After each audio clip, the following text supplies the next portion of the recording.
ఇక ప్రస్తుతం బొత్స సత్యనారాయణ మాట్లాడుతున్నారు. లైవ్ చూద్దాం. ఇవ్వండి లేదా ముఖ్యమంత్రి గారు కార్యాలయాన్ని స్పందించమనండి అని అడిగాం. దానికి సమాధానం లేదు.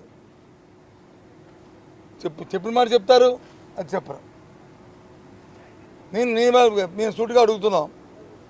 ఒక రాజ్యాంగబద్ధమైన ఉన్న వ్యక్తి, ఒక ముఖ్యమంత్రిగా ఎన్నికైన వ్యక్తి ఇలాంటి మాటల్ని, నాకు తెలుసు స్వాతంత్రం వచ్చిన తర్వాత ఈ భారతదేశంలో ఏ ముఖ్యమంత్రి కూడా ఎవరు కూడా ఇలాంటి మాటలు మాట్లాడలే. ఇది భావ్యం కాదు. ఎందుకంటే లబ్ధిదారుడు అనేవాడు ఏ పార్టీ వాడు ఉంటాడు. ఒక ఇల్లు కావాలంటే లబ్ధిదారుడికి, లేదు ఒక పెన్షన్ కావాలంటే, లేదు ఒక అమ్మఒడి కావాలంటే, ఒక రైతు భరోసా కావాలంటే లబ్ధిదారుడు ఏముంటుంది. అది తెలుగుదేశమా, వైసీపీయా, లేదు కూటమా అని చూస్తే ఇది ఎక్కడ న్యాయమైనది? అన్నం చెప్తారు, అక్కడ చెప్తారు, ఇక్కడికి వచ్చి కాదంటారు. అందుకని మళ్ళీ మేము ముందుకు వచ్చాం. ఎందుకంటే కొంత మధ్యలో కొంత ఇంటరప్షన్ వచ్చింది, కొంత లైవ్ టెలికాస్ట్ని టెక్నికల్ ప్రాబ్లంతో ఆగడం జరిగింది. కాబట్టి అందుకని మీ దగ్గరికి వచ్చి మళ్ళీ ఈ విషయాన్ని మాట్లాడడానికి ఇక్కడికి వచ్చాం. ఆ రోజు వాళ్ళు మాట్లాడుతున్న నేపథ్యంలో తాత్కాలిక భవనం 10,500 రూపాయలు ఈ భవనాన్ని కట్టారు. మరి ఇది ఎక్కడ మరి దుర్వినియోగం కాదా? ఇది ప్రజాధనం దుర్వినియోగం కాదని అడిగితే వైజాగ్లో రుషికొండ గురించి ఎత్తారు. మా రుషికొండలో బాత్రూమ్ 20 లక్షల రూపాయలు టబ్ వేశారు, 30 లక్షలతోనే వచ్చి కమోడ్ కట్టారు. ఇవన్నీ అధికార దుర్వినియోగం, ఇది అవినీతి జరిగింది అందులో అని చెప్పారు. ఒక సూటిగా ఒకటే మాట్లాడినాం.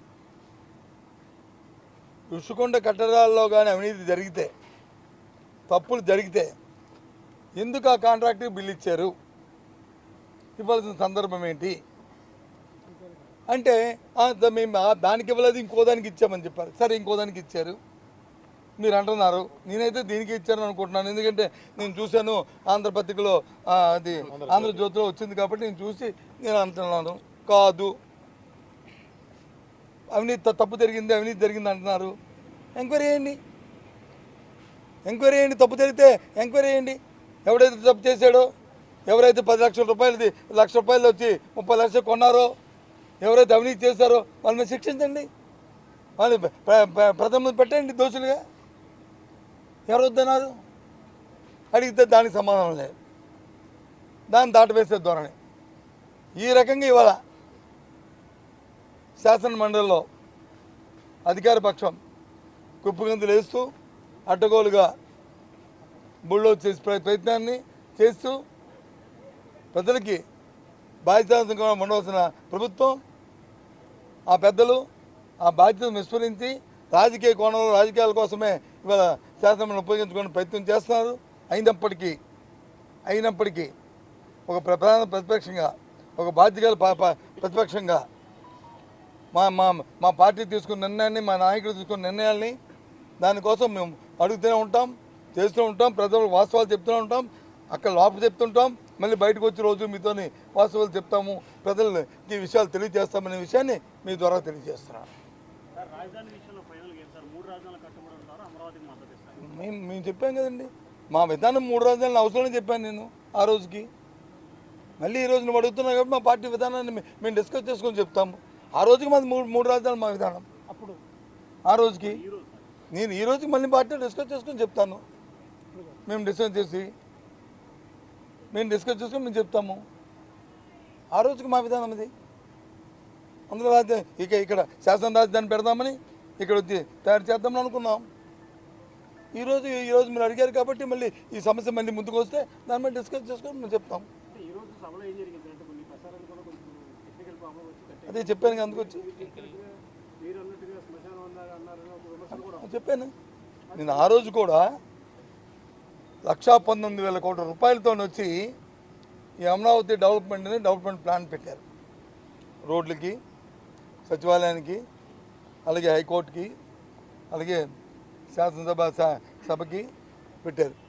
పెట్టి ఆ రోజుకి ప్రభుత్వం, నేను మున్సిపల్ అడ్మినిస్ట్రేషన్ మినిస్టర్గా సిఆర్డీ నేను ఛార్జ్ తీసుకున్నప్పటికీ 6,000 కోట్లు మాత్రమే ఖర్చు పెట్టారు.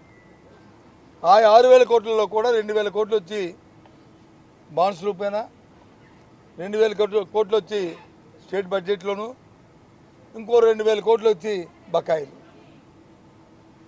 అంతే. ఆ రోజుకి ఆయనకు వచ్చు. అది చూసాం. 1,18,000 కోట్లు ఈ 3 సంవత్సరాలు ఇది 6,000 కోట్లు ఖర్చు పెడితే ఇదంతా ఖర్చు అవ్వాలండి, ఇదంతా కట్టాలంటే ఇంకొక 5-6 సంవత్సరాలు పడుతుంది. అంటే దీనికి 3 లక్షలు 4 లక్షల కోట్లు కావాలి. మనకు అంత ఆర్థిక స్తోమత ఉందా మన ప్రభుత్వానికి అనేది ఆలోచన చేసుకొని డిస్కస్ చేసుకున్నప్పటికీ ఒక 6 నెలలు 8 నెలలు అయింది. అప్పటికి వచ్చి వాళ్ళు ఏదో చూడడానికి ఇటు వస్తా అన్నారు. వాళ్ళు వస్తాండి చూసుకొని నాతో ఎవరో మీలాంటి పత్రికా సోదరుడు అడిగారు నాకు ప్రెస్ కాన్ఫరెన్స్లో, ఏం చూస్తారో ఇక్కడ ఏముందయ్యా చూడడానికి, వాళ్ళు ప్రభుత్వంలో 6,000 కోట్లు కూడా కనీసం ఖర్చు పెట్టి 1,19,000కి కనీసం ఒక 20-30 కూడా ఖర్చు పెట్టలేండి, 6,000 ఖర్చు పెట్టిన దానికి ఏం చూస్తుంది, ఇది మా సైడ్ ఉన్న నాన్వీళ్ళ లాగా సామెతలాగా ఏముంది వల్లగాల శ్మశానంలాగా ఉంది, ఇక్కడ ఏం చూస్తారో ఇల్లు వచ్చేది అని చెప్పాను. ఆ రోజు నేను అనలేదే, సందర్భం బట్టి ఆ మాట అన్నాను తప్ప నేను మొత్తాన్ని నేను శ్మశానం అనే ఉద్దేశం నాది కాదు. ఆ రోజు చెప్పాను, ఈరోజు చెప్తాను, రేపు అది చెప్తాను. నా ఉద్దేశం అది కాదు, ఆ సందర్భం అది. అదే మళ్ళీ చెప్పాను. ఆ సందర్భం ఇప్పుడు ఎందుకు వచ్చింది? బడ్జెట్ దీని రిలేటెడ్ ఏంటి అంటే డైవర్ట్ చేయడానికి కదా. ఆ నేపథ్యంలో చెప్పాం. మరి 10,500 రూపాయలు ఎందుకైంది స్క్వేర్ ఫుట్కి?